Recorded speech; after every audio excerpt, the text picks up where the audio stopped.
भगदड़ पर दो एजेंसियों की दो रिपोर्ट सामने आई है। पुलिस और आरपीएफ की रिपोर्ट में बड़ा अंतर दिख रहा है। स्टेशन पर भगदड़ से 18 लोगों की मौत हुई, ये पुलिस ने कहा था, लेकिन आरपीएफ की जो रिपोर्ट आई है उसमें यह कहा जा रहा है कि इस भगदड़ में 18 नहीं बल्कि 20 लोगों की मौत हुई थी।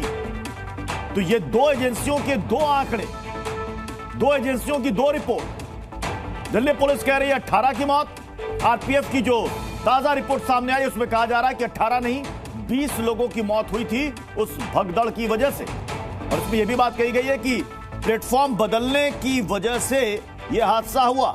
प्रमोद शर्मा हमारे साथ जुड़े हुए हैं। प्रमोद, इस रिपोर्ट में और क्या है आरपीएफ की रिपोर्ट में?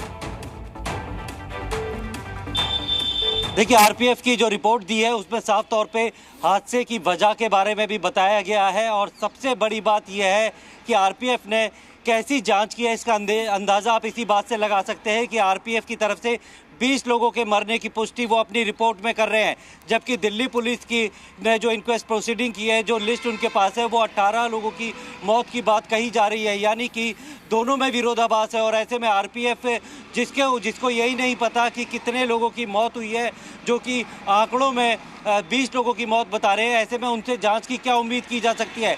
रेलवे का ही ये पार्ट है और रेलवे के खिलाफ ही ये जांच होनी है, जिसमें बताया गया है कि लोग अचानक से जो प्लेटफॉर्म बदलने लगे थे, काफ़ी ज़्यादा भीड़ हो गई थी। इसकी वजह से इस रिपोर्ट में ये तक लिखा हुआ है कि जो टिकट है उसे बेचने को बंद कर दिया गया था, गेट को बंद कर दिया गया था, क्योंकि बहुत ही ज़्यादा वहाँ पे जाम की स्थिति पैदा हो गई थी।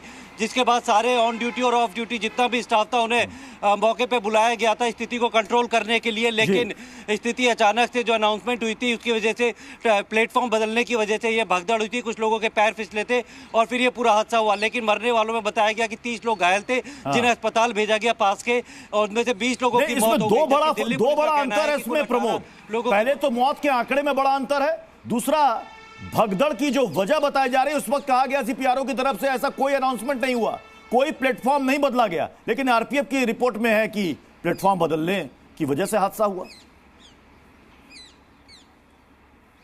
देखिए, बिल्कुल जो 3 मुख्य बिंदु जो अभी तक की जांच में सामने आए हैं, जिसमें से जो भ्रम की स्थिति पैदा हुई कि जो अनाउंसमेंट की गई थी उसमें लोगों ने जो है प्रयागराज स्पेशल जो ट्रेन चलाई गई थी उसके बारे में, और प्रयागराज एक्सप्रेस दोनों अपने अपने प्लेटफॉर्म पे खड़ी थी और लोगों को लगा था कि जो अनाउंसमेंट हुई थी कि उनकी ट्रेन दूसरे प्लेटफॉर्म पे, इसीलिए वो अचानक से भागे थे, वरना किसी को दूसरे प्लेटफॉर्म पे जाने की जरूरत नहीं थी। तो भ्रम की स्थिति पैदा हुई थी और ये पता था कि कितना क्राउड हो सकता है, क्राउड मैनेजमेंट जो है वो वहाँ पर नहीं किया गया था। और यह सबसे बड़ी बात यह है कि जिस रेलवे को यही नहीं पता कि मरने वालों की संख्या क्या है, वो क्या अपनी रेलवे के लापरवाह लोगों के खिलाफ जांच करेंगे, जबकि सबसे पहले खुद रेलवे ने कहा था किसी तरीके की भगदड़ नहीं है, किसी तरीके की जो है वहां पे स्टैम्पीड नहीं हुई है।